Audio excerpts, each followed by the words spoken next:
So, gente, what's up, Raza? I want to talk about a topic that is something we all think about, we all take part in every day, and that's food, right?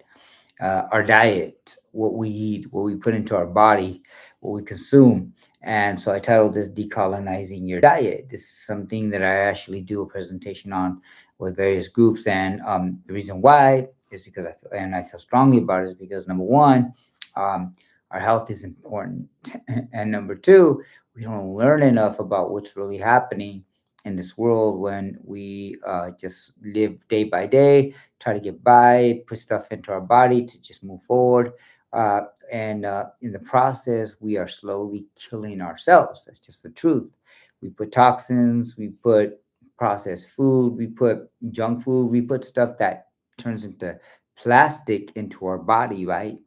So here, let me start off by saying I am a vegan. If you want to, label me a vegan, I'm a vegan, and I eat plant-based, basically food. And I use the word vegan because loosely because some people treat it like a religion, some people treat it like a, you know, that's it. You're a vegan. You can't eat meat in front of me, and yeah, some vegans are like that. But the truth is, I don't treat it like a religion. I won't impose my views on somebody, and I'm not going to judge somebody because they eat meat. I mean, we were all raised this way. And some people, the truth is, they require it, whether it be psychologically or physically, especially women who are pregnant, right? And so, with the advice I'm just going to give you today, as far as decolonizing our diets, coming from a historical standpoint. Let me start first with saying our ancestors, indigenous, people here on this land, from the Chicanos today, Mexicanos, indigenous people going all the way back to thousands of years ago, didn't always eat meat. Meat was not always a staple of who they were.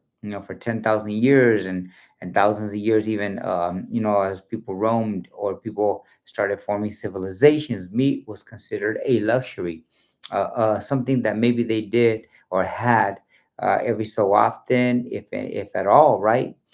Many people oftentimes, ate meat only if it was there, or if it was something they came across because they got lucky. And in many cases, only the few, the elite, the people who are at the top of the food chain, whether it be economically, whether it be kings or queens, whether it be royalty, they ate meat because it wasn't something that people could afford to begin with. So I start out by doing that because as a history teacher, you should all know that I could put it out there. We've always been plant based. We've always been about the vegetables, the fruits. We've always been vegan, if you want to call it that. It's just the truth, right? Uh, as a history teacher, I can tell you that there's also a lot of very powerful corporations who, not no less than 200 years ago. This is only like 200 years ago. I believe as General Mills and other corporations started, conducting, experiments, and basically campaigns to get people to eat not just their products. In General Mills' case, it was cereal, junk food that we really shouldn't be putting into a body. And other companies began to do the whole meat thing, and you got to have 3 meals a day thing, and you got to have meat and especially red meat thing. It comes down to economics. All they wanted was your money, your dollar. And you know what? They got it. They got us hooked because everybody's got to eat. And unfortunately, we don't need meat, but people don't know that. We don't need meat to survive. We've proven that for thousands of years and even millions of years. It's proven that people can, and civilizations can, eat vegetables, eat fruits, get their protein. I'm going to address that in this video, from plants. But unfortunately, we've been miseducated on that. And even today, with those who have education, quote unquote, whether you have a doctorate, PhD, master's, or whatever, and many people still look the other way, still deny that there's other ways to get your protein, because we are addicted to meat. We're addicted to processed food. And meat is one of those highly processed foods that corporations have gotten rich off of, but especially with us Chicanos, and especially poor people and indigenous people around the world. Uh, it looks like they got to sell us something, so they'll sell us meat. Now, where do you get then your protein if you don't eat meat? Some people eat fish. That's pescatarian. That's fine. I don't eat fish. I gave up meat entirely. So some people get their meat from fish. Some people get their protein, or I should say, from fish. Other people may get the protein from cheese, but I gave up both of those. So what's left? Because milk, I gave up milk, right? What's left? Plants. You can get your meat basically from everything from beans, like lentils. That is something my mom used to make all the time. I love them.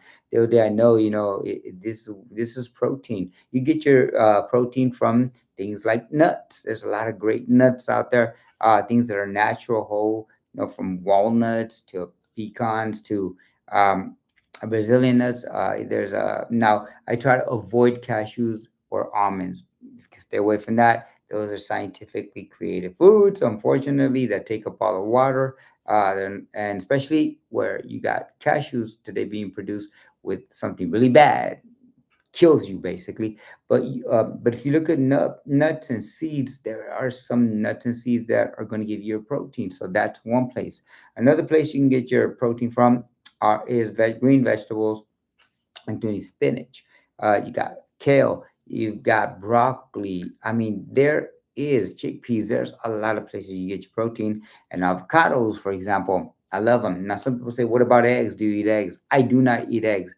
No meat, no dairy, no eggs. I try to do it out of principle.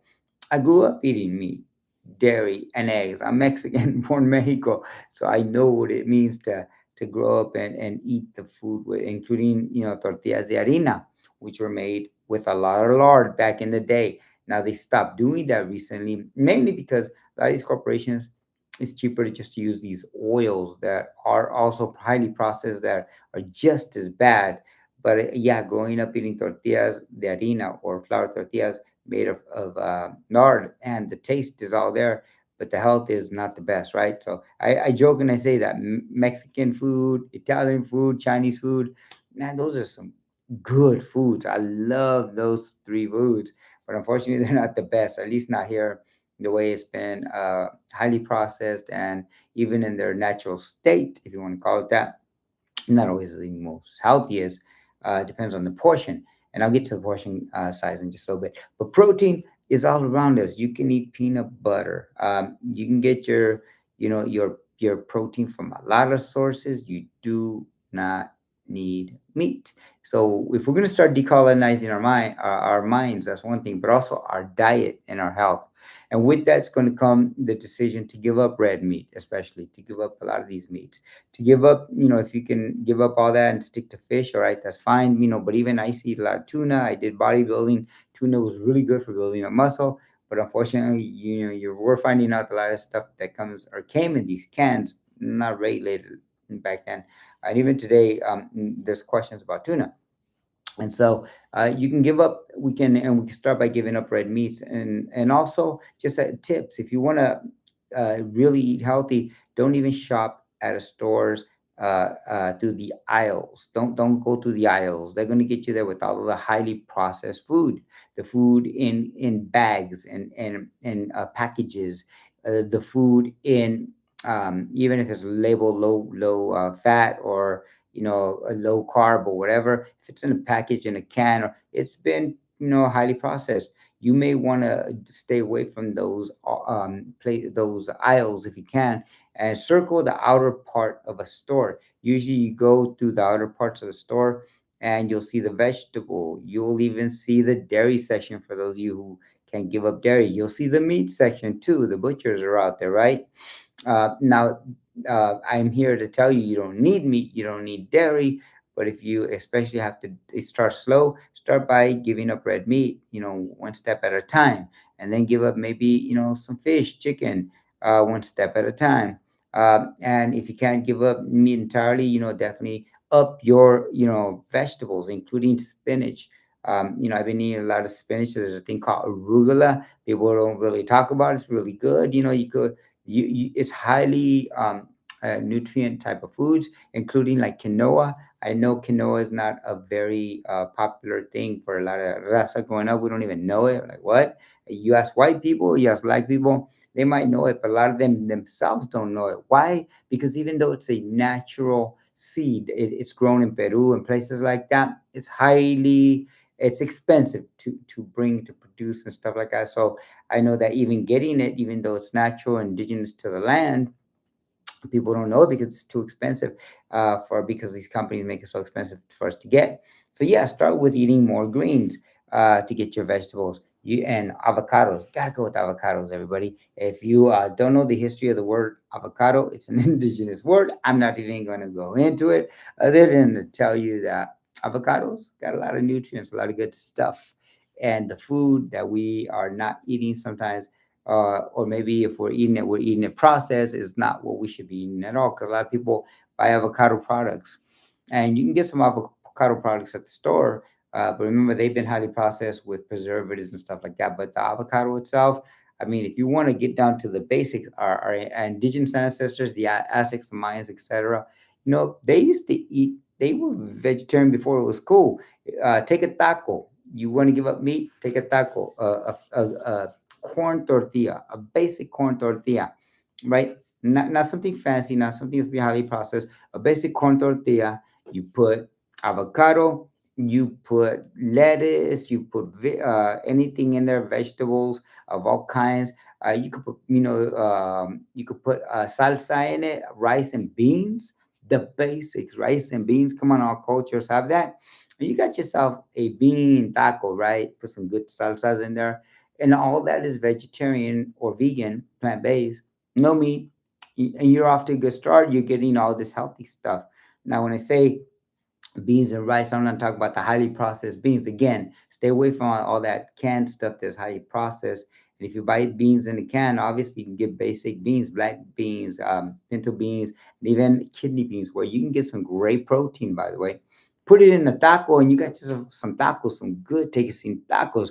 Green or red salsa, man, it's on. I've been doing that for years. Whereas one of my former roommates, who is vegan, name is Ali. She taught me a long time ago. Hey, you know what? She was vegan. She was eating tacos, and they were made, and she made them for me. Papas, like fritas or papas toasted, right? From Michoacan at the time. I believe her family's from Michoacan. I loved them. I was like, what the heck? This is pretty good. Never thought about it, but it was really, really good. She is one of the persons who really got me going on the thought that, hey, we can eat like this. We don't have to, give up taste, flavor, and fun. Because yeah, eating is an experience. As a matter of fact, let me dispel one of the biggest myths here. People think that becoming plant-based, giving up meat and eating like a vegan or a plant-based, that it's expensive. And that's a lie. It is. Matter of fact, when I first started eating a plant-based diet, I actually started saving money. I actually saw my bank account increase, go up, because I stopped eating meat, which is hell of expensive even today. I stopped eating dairy, which is also expensive, right? And I stopped eating a lot of the products that came with those two ingredients, and including eggs. Eggs are also expensive. So if you are concerned about going broke from eating like a plant-based diet and decolonizing your diet, that's a lie. You actually can cook the beans, can buy them, whole. Cook the rice, buy it whole. I cook quinoa every weekend. I get it, I prepare it, and overall I get all the nutrients I need, the basic nutrients, and it's good stuff. But at the same time, it's a lot cheaper for me to eat that than it is to buy already made rice, or to buy already or meats and dairies, etc., or eggs, right?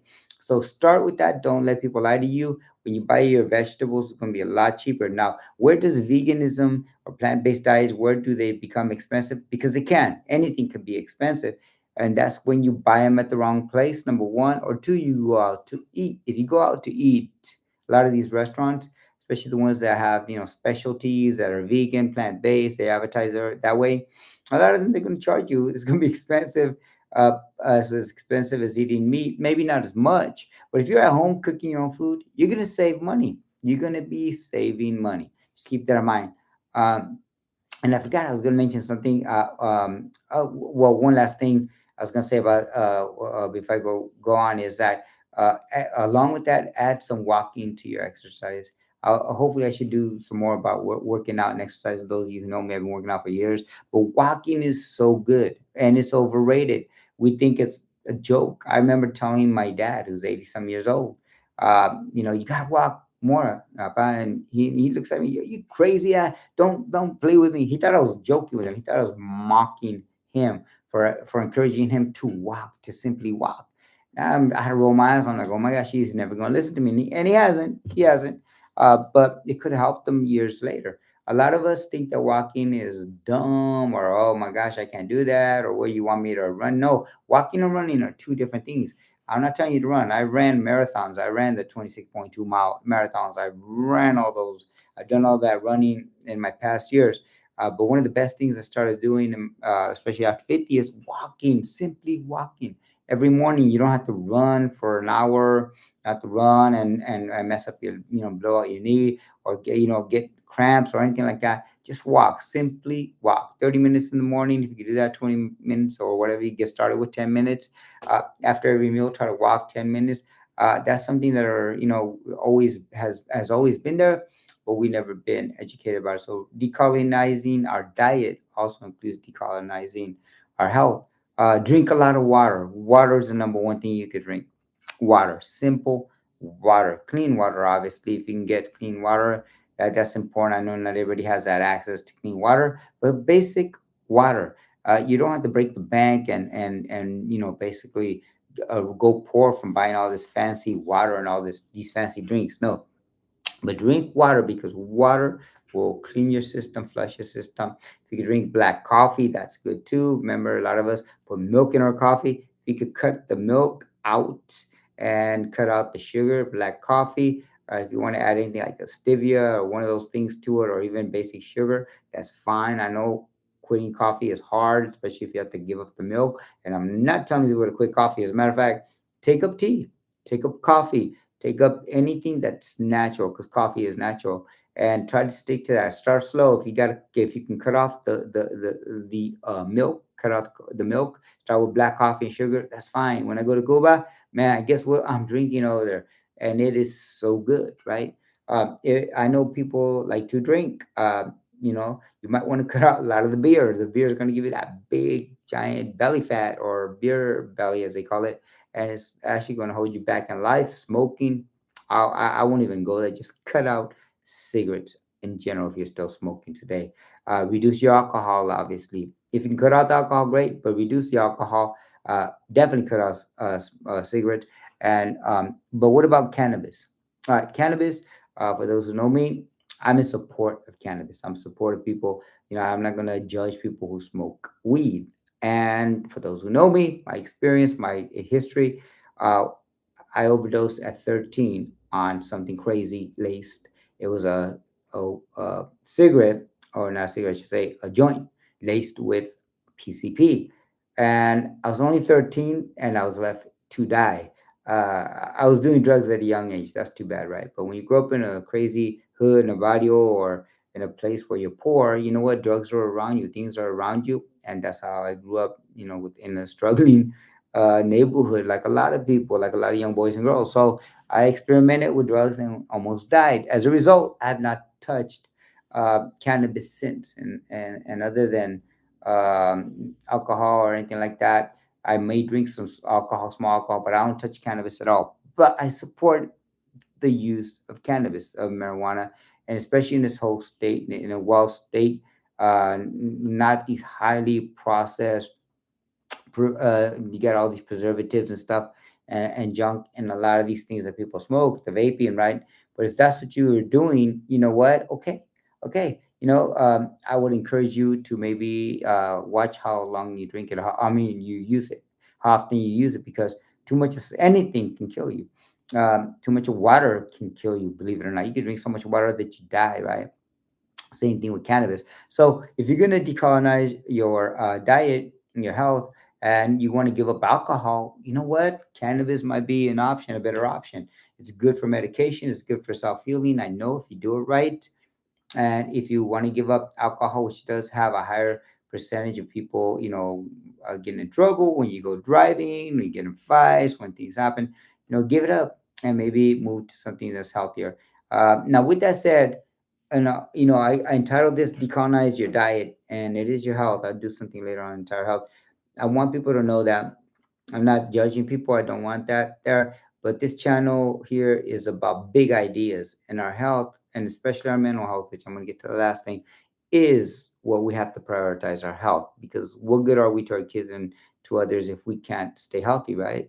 So prioritize. It's not expensive. It may be difficult to do at the beginning, so start step by step. But decolonize your diet. Go to whole foods, vegetables, fruit. Everything is there for us, really in front of us, and has always been there. That's why I say, our when or revolutionize our thinking, we have to go back to history and realize that the original vegans or plant-based people were our ancestors. They were living that way to begin with. They didn't rely on meats, red meats. So start one step at a time. It's not expensive, like I said.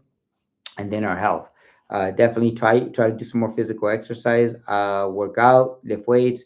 Don't go overdo it like anything, but definitely walk every morning if you can, or try to walk so many times a week.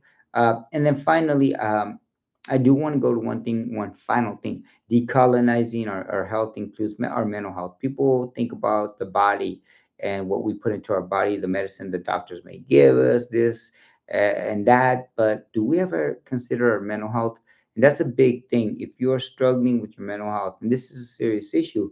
And I remember as a young boy and as a young man, even people used to laugh at you if they heard you went to therapy. They thought, you're going to therapy. They that's for white people, that's for rich people, or that's stupid. You don't need therapy, right?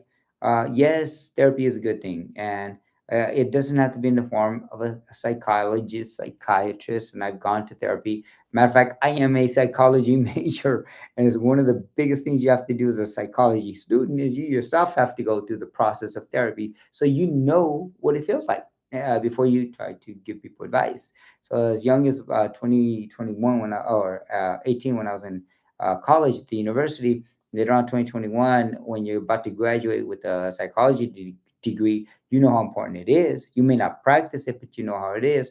And even more today with young people, we definitely need, and older people, and especially after the pandemic, we need therapy. A lot of us need therapy, but it can be in the form of, if you're religious. I know a lot of you out there religious, Catholic or other denominations, or Muslim. Then go to your imam, go to your priest, your rabbi, whatever. And even our indigenous people, we have our healers. We have men's circles, for example, and circles in general. People go to the nipi, or the sweat lodge, as people call it, and it's a enlightening experience if you've never done it.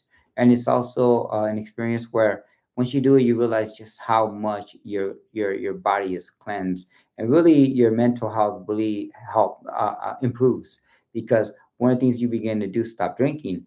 Growing up, I used to drink a lot during college. That was a big thing. I was a DJ, and one of the things is partying, right? You get into partying.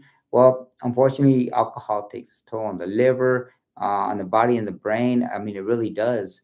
And so, if you could go to an EP and heal, like I started doing later on in my 20s and early 30s, I really started going heavy on that, because it helped me calm down and get rid and eliminate things in my life that weren't good.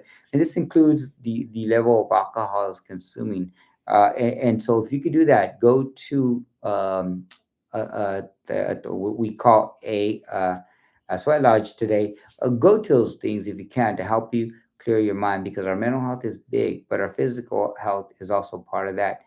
We can't ignore either. So I just want to do this video. I know people have been asking about it. I know I kind of went all over the place after a while here, but that's okay, because I want people to hear that, and I definitely want to be on the record too, that that there's some good things that you've been told are bad, like vegetables, and there's some bad things you've been told are good, like red meat, right, and cigarettes, and etc. So just know it's about decolonizing not just our diet, but decolonizing our health in general.